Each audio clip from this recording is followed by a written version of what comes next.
Bismillahirrahmanirrahim. وَلْتَكُنْ مِنْكُمْ أُمَّةٌ يَدْعُونَ إِلَى الْخَيْرِ وَيَأْمُرُونَ بِالْمَعْرُوفِ وَيَنْهَوْنَ عَنِ الْمُنْكَرِ. Assalamualaikum warahmatullahi wabarakatuh.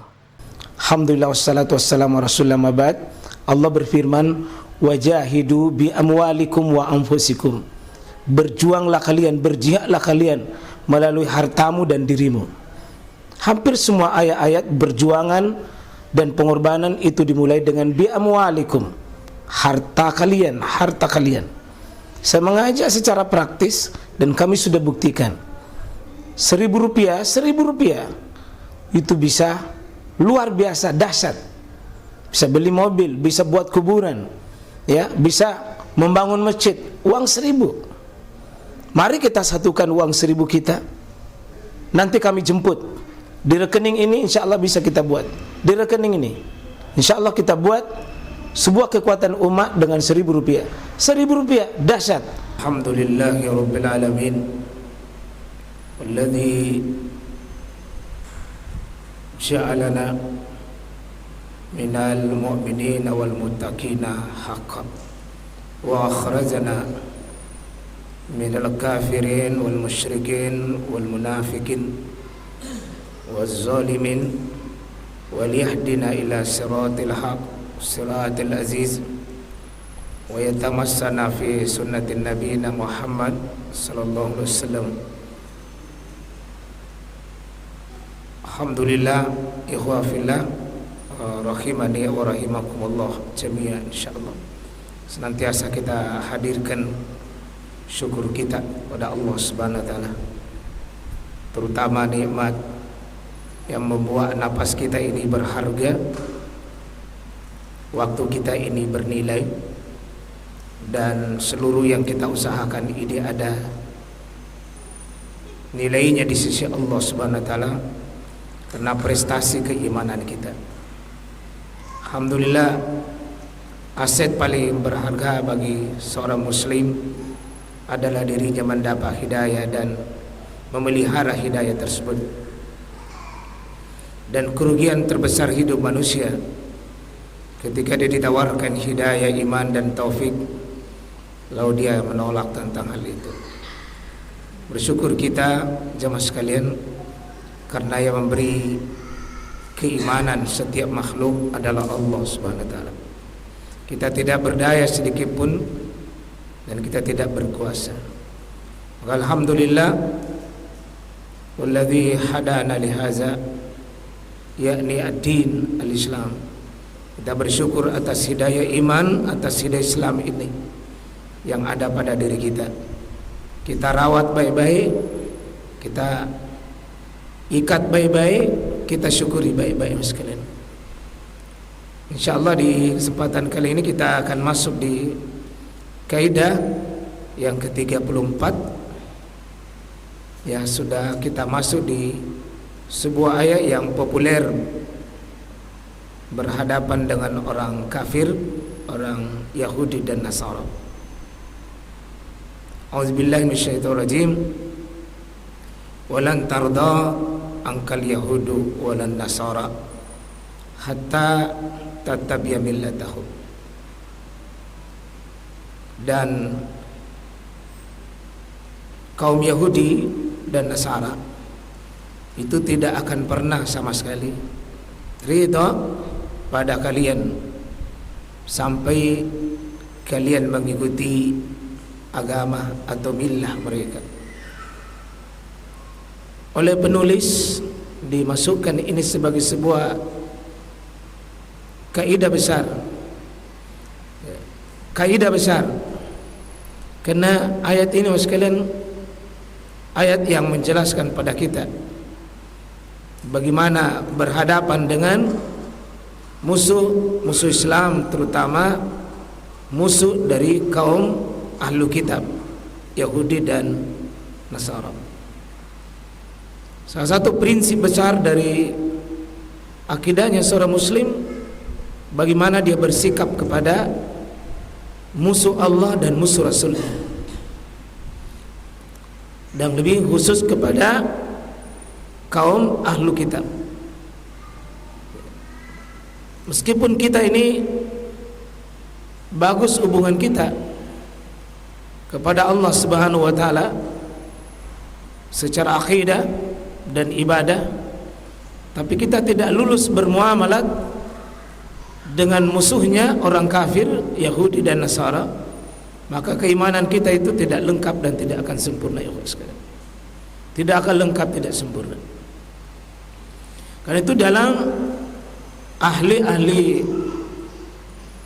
ulama-ulama dalam bidang akidah dan tauhid itu membuat satu tulisan besar dan sebagai pokok akidah, yakni ada namanya Aqidatu Al-Bara dan akidah yang disebut dengan Al-Wala, Al-Wala wal-Bara. Bagaimana loyalitasnya seorang muslim sesama muslim, itu satu sisi, dan bagaimana permusuhannya, bagaimana sikap ketegasannya, pelepasan dirinya seorang muslim kepada non muslim. Tidak akan sempurna akidah kita kalau tidak benar itu. Ini ayat merupakan pokok persoalan yang dijelaskan oleh Allah, sehingga penulis menyebutkan ayat ini bukan ayat biasa tapi pokok persoalan kita memandang kaum Yahudi dan kaum Nasara. Dan ini pula yang nanti akan kita bahas, bagaimana Rasulullah dengan para sahabat rela berkorban, berpisah dengan kampung halamannya di Mekah, berpisah dengan keluarga yang dia cintai, berpisah dengan pekerjaannya yang merupakan bagian dari cara mencari kehidupan di Mekah.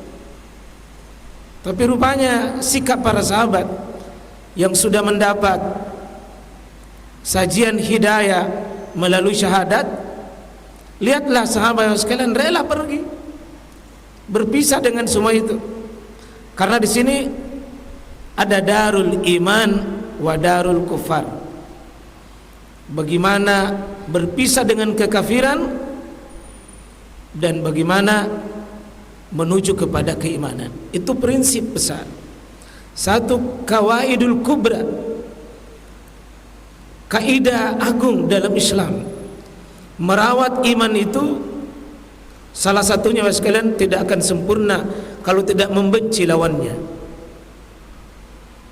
Karena itu ada prinsip syiddah alal kufar ruhama alal mu'minin, yang sering kita dengar bahwa Muhammadur Rasulullah, Muhammad itu dengan para sahabatnya itu sudah ada karakteristik yang melekat bagi dirinya, yakni asyidda alal kufar, ketegasan kepada perkara kekafiran, tetapi tidak main-main dengan sesama mukmin dengan pakai sifat ruhama. Bukan cuma saya rahim, tapi ruhama, melimpah rahimnya. Jamak rahim, ruhama, melimpah kelembutannya sesama mukmin. Tapi kepada orang kafir asyidda, ketegasan di atas tegas, tidak boleh main-main. Dan Nabi praktekkan, Pak, dengan tegas diumumkan qul ya ayyuhal kafirun. Dan itu sunnah kita baca setiap hari. Meskipun banyak ayat kita hafal, tapi Nabi pilihkan kita qabliyah subuh, ba'diyah maghrib, itu sunnahnya baca pernyataan surah Al-Kafirun dengan surah Al-Ikhlas. Pendek tapi tegas. Qul ya ayyuhal kafirun. Katakan pada orang kafir. Jadi memang sikap tegas kita sama orang kafir Itu harus Pak, tidak boleh main-main dan tidak boleh sembunyi-sembunyi. Tidak boleh. Qul ya ayyuhal kafirun, katakan Muhammad kepada orang kafir, la a'budu ma ta'budun. Saya tidak akan pernah ikut sedikit pun membela, menolong, memberikan dukungan, mensupport ya apapun yang kalian ibadahi, apapun yang kalian loyal, apapun yang kalian tunduk, apapun yang kalian suka. Prinsip orang mukmin itu batas. Maka syahadat itu adalah merobohkan seluruh bangunan-bangunan kekafiran, merobohkan seluruh pikiran-pikiran kekafiran.